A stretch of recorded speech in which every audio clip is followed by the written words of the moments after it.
Eu vou te citar um historiador aqui, não porque é um historiador especial ou qualquer Sim, coisa sim, nesse fique à sentido, mas vontade. porque é mais um que corrobora uma teoria, que eu quero saber não o que tu pensa do historiador, mas da teoria. Né? O Matthew Arrett, ele sugere que os jesuítas, ao longo da história, operaram como agentes de influência em tribunais, governos, universidades. Isso aí eu acho que é meio pacífico porque foi uma situação aberta até, né? Mas só que às Sim, vezes eles foram feitos para isso. só que ele disse que às vezes isso aconteceu sob um véu de segredo para se criar uma agenda que, como tu disse, talvez veio de uma infiltração que não seria da própria igreja. Isso aí numa ordem mais moderna, né? Como é que a igreja atual, né, ela responde a essas acusações de que essa ordem foi usada para interesses políticos e geopolíticos que vão contra a agenda, ou melhor, não a agenda, mas o próprio evangelho? Eu não estou dizendo isso, né, mas há muita gente que diga que já não existe mais uma agenda evangélica dentro da igreja, né, por conta disso, dessa infiltração. Dentro da igreja, eu tenho certeza que existe muita gente boa, tá? Muita mesmo, com fé, etc. Agora, dentro do jesuíta já é difícil, né? Realmente, tá? Então, quando você está conversando com um católico, né, que realmente é fiel, não está de sacanagem, não é de IBGE, você fala assim, está fulano é jesuíta. Então, é um clima, todo mundo meio que na igreja sabe que esses caras não têm fé, né? Não estou dizendo que são todos, mas 99,9. Então, assim, a pergunta que fica é justamente esta: o que eles estão fazendo na igreja? Porque eles são homens altamente capacitados, formados, organizados, né? Então, hoje, ainda, né? Mas a melhor formação intelectual possível. Sabem 20 línguas, sabem tudo sobre tudo, né? Você conversa com o jesuíta, ele sabe de queijo a foguetes, né? Cientistas todos, né? Então, eles têm um potencial para o bem e para o mal com essa técnica muito grande. Agora, como que a igreja responde a essas acusações é um negócio complicado, Jaison, porque quando a gente fala de igreja católica, quando você fala assim, o que a igreja diz, é sinônimo de o que a Santa Sé diz, porque o que um bispo fala, um padre fala, é a opinião pessoal dele, né?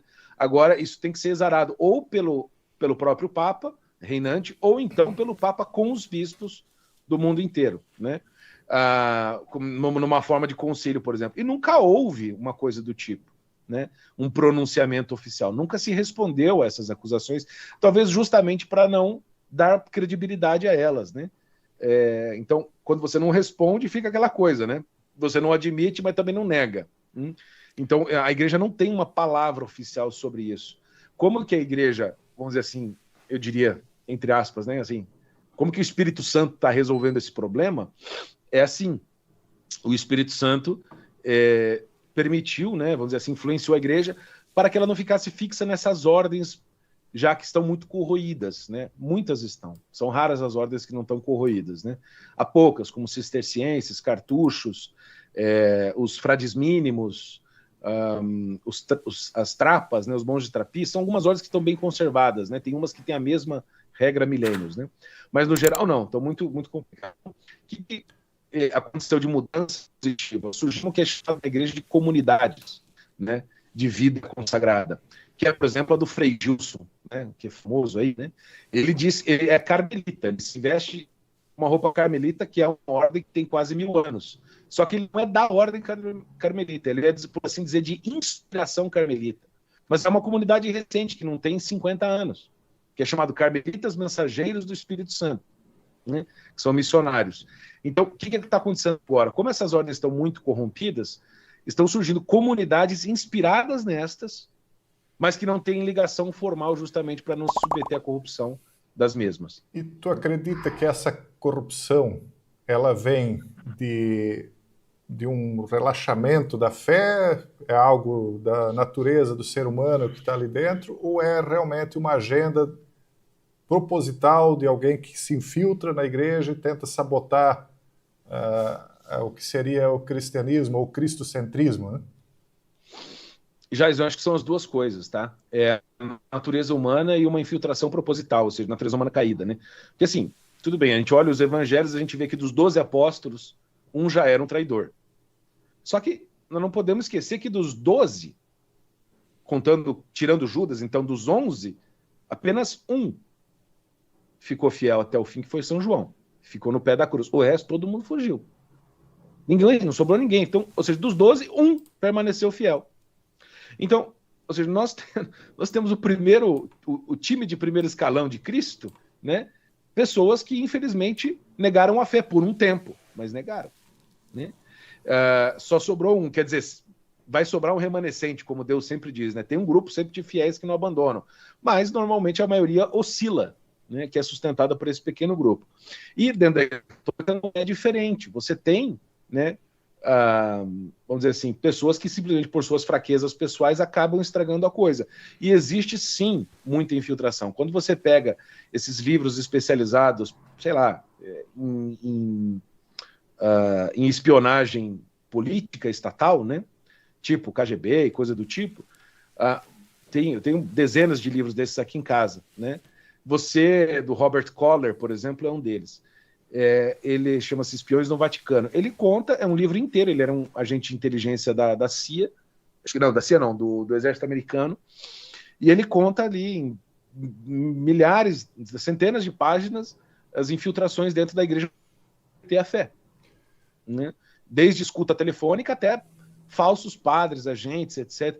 Eu falei disso no meu filme, eu tenho um curso também sobre teologia da libertação, eu tenho aulas específicas sobre esse tipo de infiltração.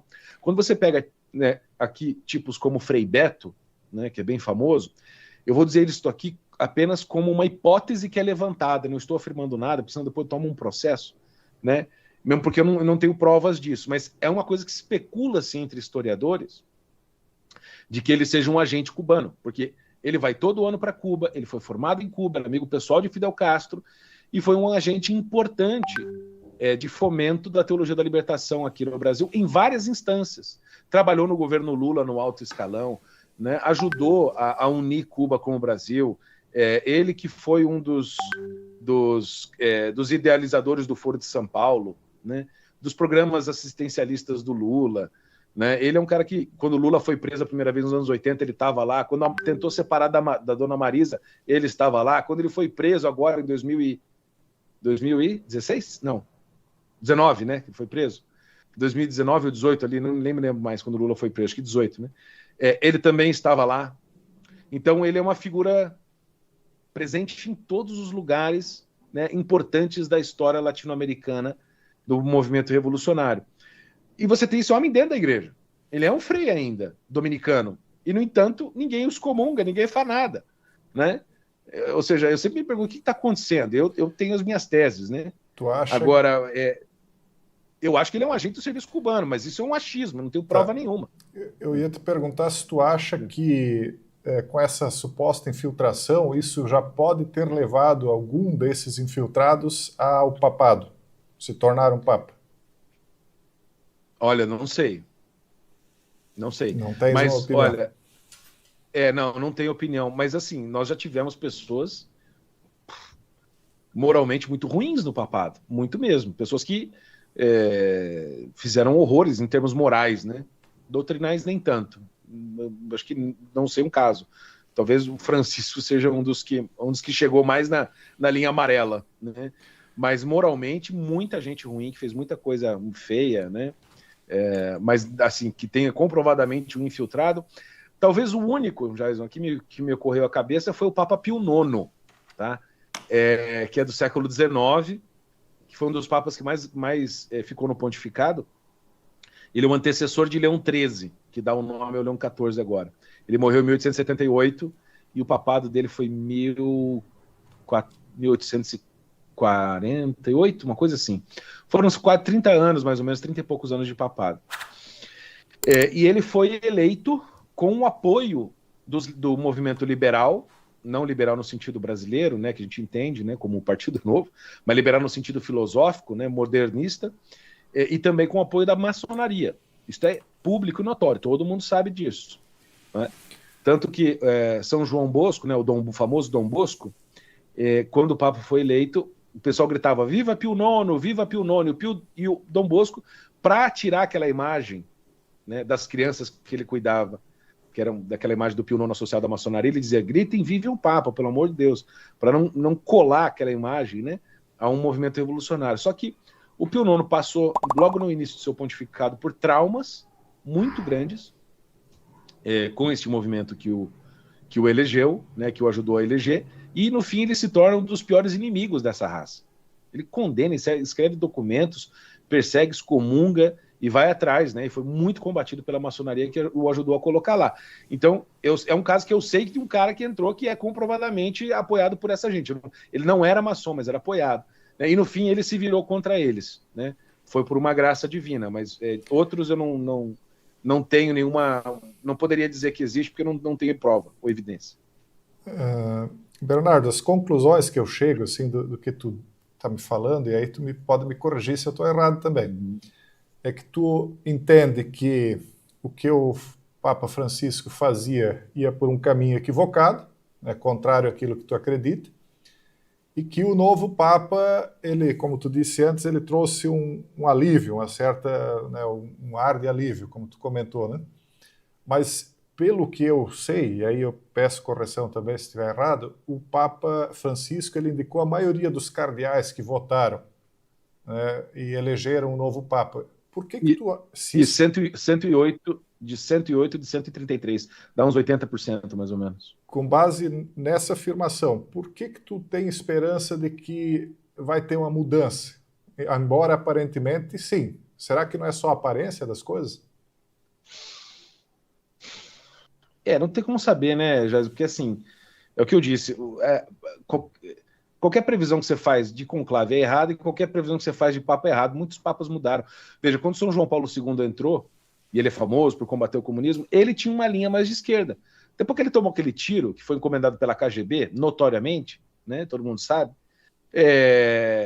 ele virou a chave.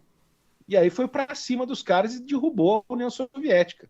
Né, pelo menos, né, formalmente. Né, claro que aquela estrutura burocrática ainda existe. Né? Então, os papas podem, como eu já disse, podem mudar. Né? Agora, no caso do Leão, ele foi eleito dizem que ele foi eleito com mais de 100 votos, dos 133, o que é muito, né? Ele precisava de 89, então ele foi eleito por uma ampla maioria, né? E dizer assim, então porque Francisco criou 108 dos 133 que votam, né?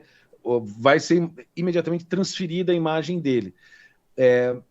Isso não é verdade na história. Veja, quando você tem, por exemplo... vamos pegar um caso recente aqui. A morte de Pio XII, tá? Que foi um papa muito tradicional, combatente do comunismo, das heresias, combateu Hitler, É um homem fantástico, né? Admiro muito a personalidade dele. E muito injustiçado. E Pio XII, ele morre em 1958 e ele tinha nomeado basicamente todos os cardeais do conclave, porque ele ficou de 39 a 58. Né? Então ele ficou quase 20 anos no papado, então quase como São João Paulo II. Então nomeou basicamente todos os cardeais que iriam votar. Esses cardeais votam para eleger João XXIII, que realizou um programa que eu tenho certeza que Pio XII não concordaria, que não teve violações doutrinárias, mas teve inovações pastorais muitas vezes questionáveis. Né? Então, assim, um papa tradicional elegeu cardeais que fizeram uma coisa contrária àquilo que se esperava. Né? Aí depois você tem Paulo VI, que também é um tipo mais reformista, com moderação. João Paulo I morreu muito cedo, né? 33 dias de papado. Aí depois desse momento de transição, etc., vem João Paulo II e Bento XVI, puxando de novo a rédea, tentando segurar os avanços e as mudanças, acomodar as tensões. Né? E aí depois desses dois papados, que muitos chamam de conservadores, vem Francisco. Né? Grande parte dos cardeais que tinham sido do conclave do Francisco foram feitos por João Paulo II e por Bento XVI. No entanto, elegeram alguém muito diferente deles. E agora a mesma coisa. Então, só para dizer, existe um cardeal colombiano, se eu não me engano é colombiano, chamado Maradiaga. Ele tem mais de 80 anos, então ele não vota. Mas ele participou das congregações gerais, são aqueles encontros dos cardeais antes do conclave, para se conhecer e discutir os problemas da igreja. E os assuntos que eles falam são públicos, né? Depois tudo é divulgado. E o Maradiaga saiu antes do fim das congregações gerais reclamando na mídia, dizendo o seguinte, Jair: há muitos traidores entre nós.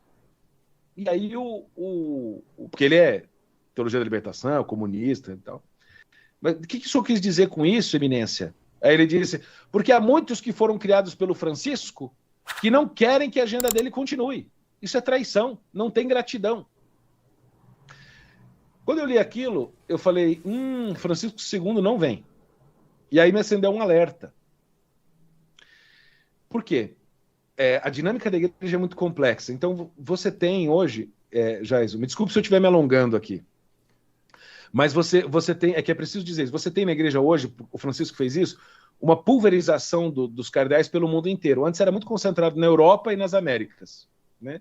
Hoje não. Você tem, se eu não me engano, votantes, né? 20 e poucos na Ásia, 18 na África, 53 na Europa e por aí vai. Então, a Ásia e a África tornaram-se muito importantes. Eles juntos têm um pouco menos de um terço dos votos, mais ou menos. O que nunca aconteceu antes. E o Francisco fez 2 movimentos que atingiu esses 2 continentes, o que certamente causou a impossibilidade de uma continuação total das suas agendas, né? Eu acredito que existe continuidade parcial, mas total não.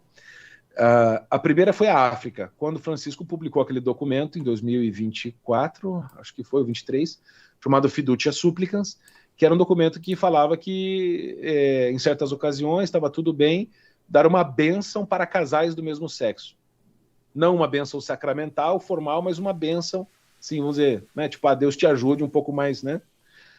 Isso causou um escândalo na igreja, e os bispos da África inteira, são muitos bispos, não estou falando só dos cardeais, estou falando dos bispos, fizeram um documento da associação, da Conferência Continental de todos os bispos da África, dizendo, Santo Padre, muito obrigado, o senhor é lindo, maravilhoso, mas nós não vamos obedecer o seu documento. Aquilo causou um horror, e o Papa Francisco não fez nada, não os obrigou a nada. E na Ásia causou o problema do acordo da Santa Sé com a China, que assim entregou os cristãos, os católicos aos lobos lá no Partido Comunista Chinês, juntando a igreja reconhecida pelo partido com a igreja das catacumbas, né? Esse acordo foi feito pelo Parolin, que seria uma espécie de um sucessor do Francisco, mas que era o favorito. Ele é um cara bem da burocracia vaticana mesmo. Vamos dizer, ele é um homem do sistema mesmo, né? Seria aí o famoso centrão burocrático, né? Então, quando eu vi esse cardeal falando aquilo, pensei nesses 2 movimentos, falei, a África e a Ásia vão segurar uma continuidade de todos os projetos, né, de reformas e mudanças que o Francisco fez. E, de fato, foi o que aconteceu. Elegeram o Leão 24, ou Leão 14, que, em certos aspectos, vai continuar, mas ele não dará, não terá aquela incisividade, aquela ruptura, em muitos aspectos, que o Francisco teve. O que eu imagino, Bernardo, porque no discurso, o primeiro discurso dele, ele agradeceu o trabalho do Papa Francisco, né? Então a impressão que mas é normal, né? Acabou de morrer, né? É só uma impressão, né? Porque isso pode ser apenas um ato de gentileza também, né? Não, todo Papa agradece o anterior no começo. Todo mundo faz isso.